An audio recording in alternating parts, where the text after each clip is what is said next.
Most traders today, they find it difficult to have a system, to have a structure of how they're going to be placing trades.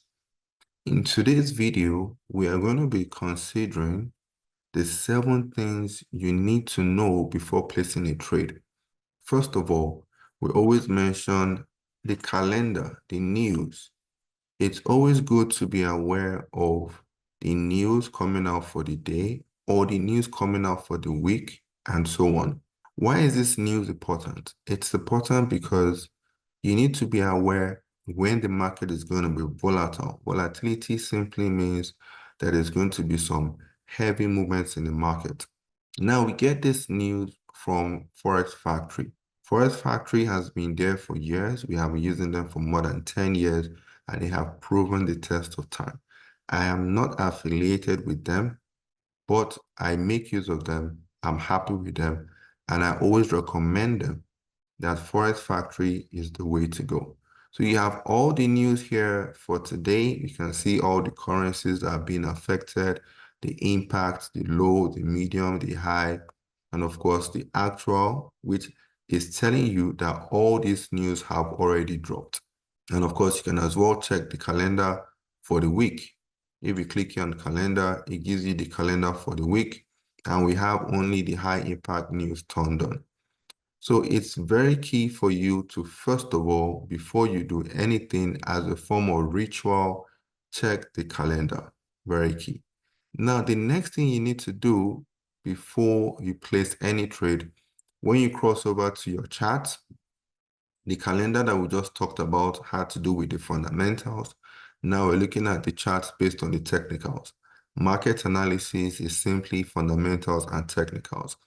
Now, based on the technicals, the first thing you need to do is the what? Is the direction. Understand the price direction, the price trend. This is going to help you to understand the market much better, what the market probably wants to do next.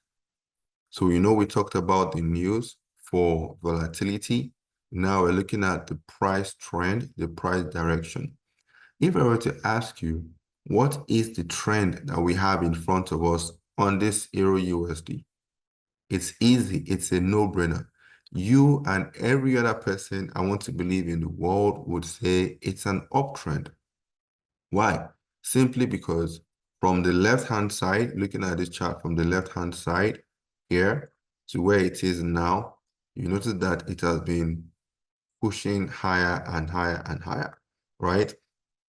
So we've already established the fact that it's an uptrend. Good. Now, the next major thing for us to consider is, what do you want to do? You've determined that the trend is an uptrend from this one that we have in front of us. The next question, what do you want to do? Do you want to buy or do you want to sell? Because in every market, we always have buyers and sellers. But the key thing now is you need to use that to determine whether you want to trade with the trend or trade against the trend, which is counter trend trading. This is going to help you to know the type of trader that you are. This is an uptrend. So if you're looking to trading with the trend, then you're looking to buy. If you're looking to trading against the trend, counter trend trading, then you're looking to sell. So that is number 3. It will help us to know what we want to do. The 4th thing now has to do with what? Has to do with location. Location has to do with area of interest. Where do you want to buy? Where do you want to sell? As a trend trader on this particular chart, what we should be looking out for is areas of support. Why? Because support is where we buy. So as a trend trader, you want to buy at this area here, right? As an example, you want to buy at this area here of support, here of support, or here of support, or here of support. We usually have different levels of support, so you should be able to determine which level is more important than the other. Now, assuming you're looking forward to selling, don't forget selling is what? Selling is counter trend trading. You're going against the trend. Now, here has been established as a high. That means that if you're looking forward to selling, you would like price to go back to this area here of resistance, here area of resistance for you to sell, to take it back down. While here has been established as a support, support, and support, right? So you need to understand that area, right, where you want to do that thing based on the price movement. The price is pushing higher. What do you want to do as a trend trader? You want to buy. Where do you want to buy? The next question, where? Location. Now, these things are very, very important for every and any trader. Now, after the area of interest location, which we also call bus stops, because you must know where these bus stops are.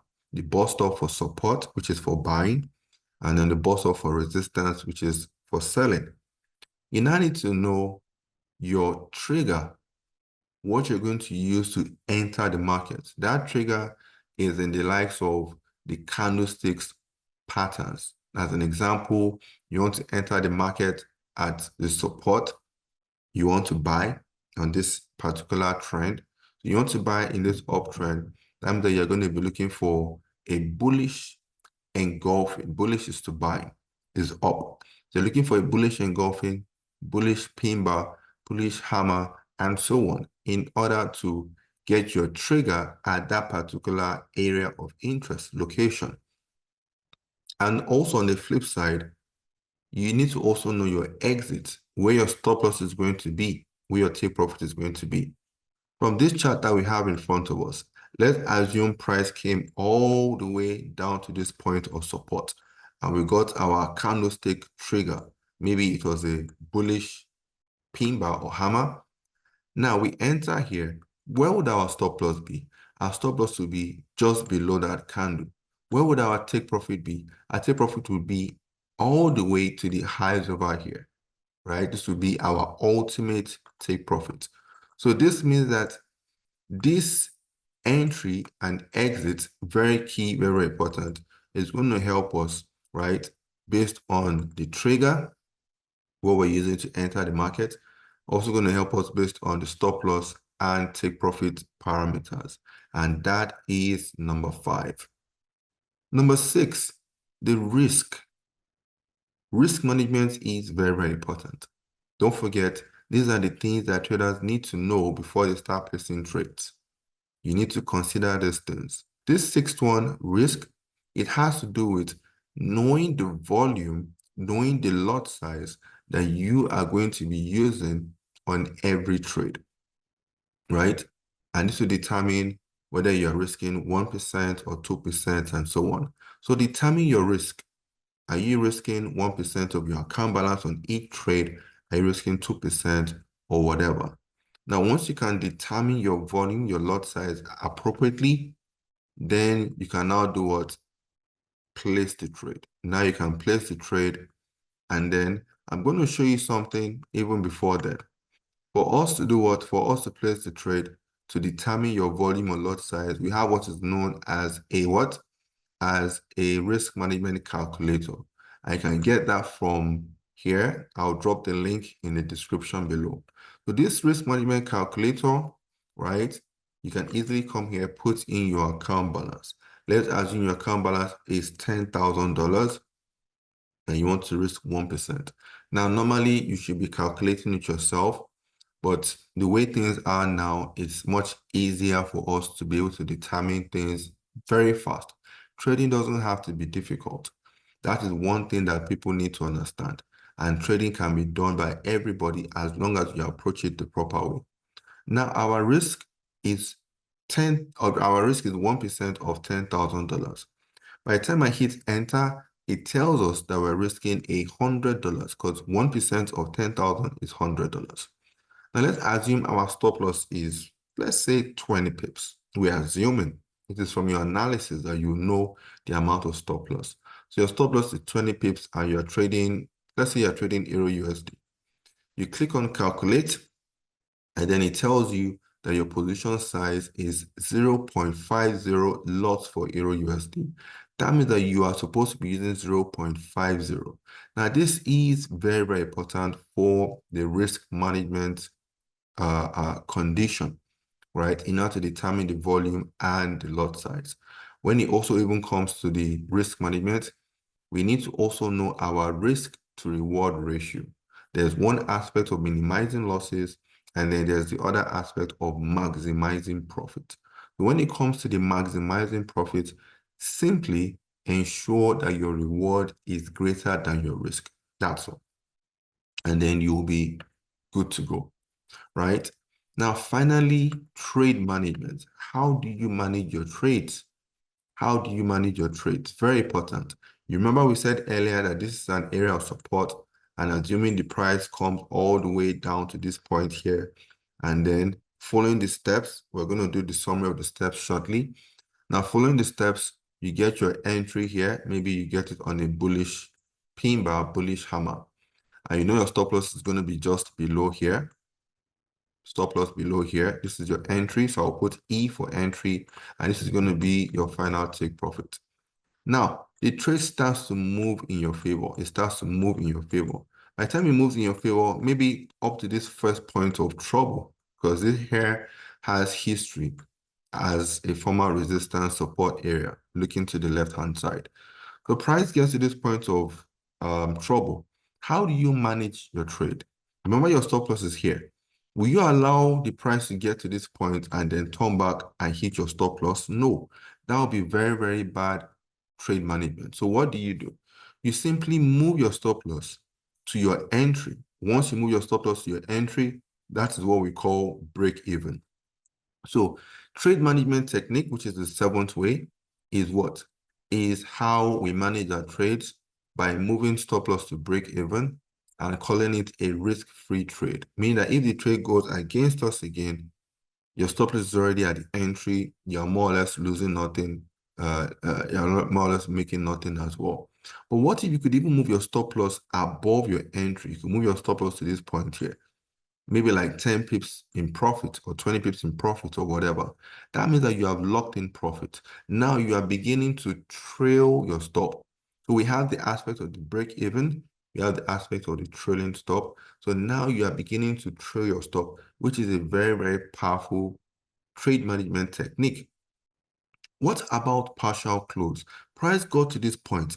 You can as well decide to do a close or part of your position, whether it's 50%, 25%, 30%, or whatever. Partial close. And then what if the price moves some more in your favor? You can now do what? Don't forget, you already don't break even. Your stop loss is here. You can move your stop loss even further and lock in more profit. Or you can even close more, partial close again. So trade management is the seventh and the most important thing that we need to consider, one of the most important things to consider before we do what? Before we start placing trades. So as a form of summary, the first thing we talked about was the news, checking the calendar, very key, very, very important. Check the news calendar each day before you even check the charts. But the news calendar is the fundamentals, number one. Number two, when you're checking the charts, you're checking the charts to be able to determine the trend, to be able to determine the direction of the market. What is the price telling you? Is it going up? Is it going down? That will help you to know, number three, what you want to do.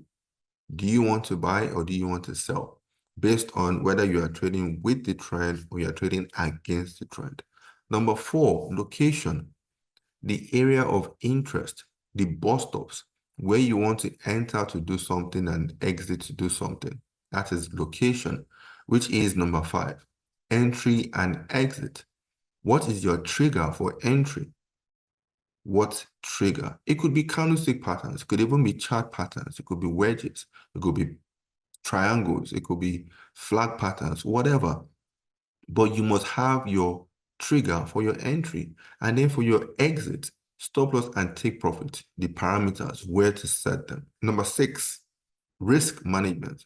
Risk management. Volume, lot size, based on your account balance. You must be using a good enough risk, 1%, 2%, even half, depending on you. Use a good risk based on your account balance. And then 7, finally, trade management. How do you manage your trades, break even, trailing stop, partial close, and so on. So this has brought us to the 7 key things that we need to consider before placing a trade. And you can do them one after the other. You can check them off before actually placing that trade. So I want to say thank you guys for tuning in.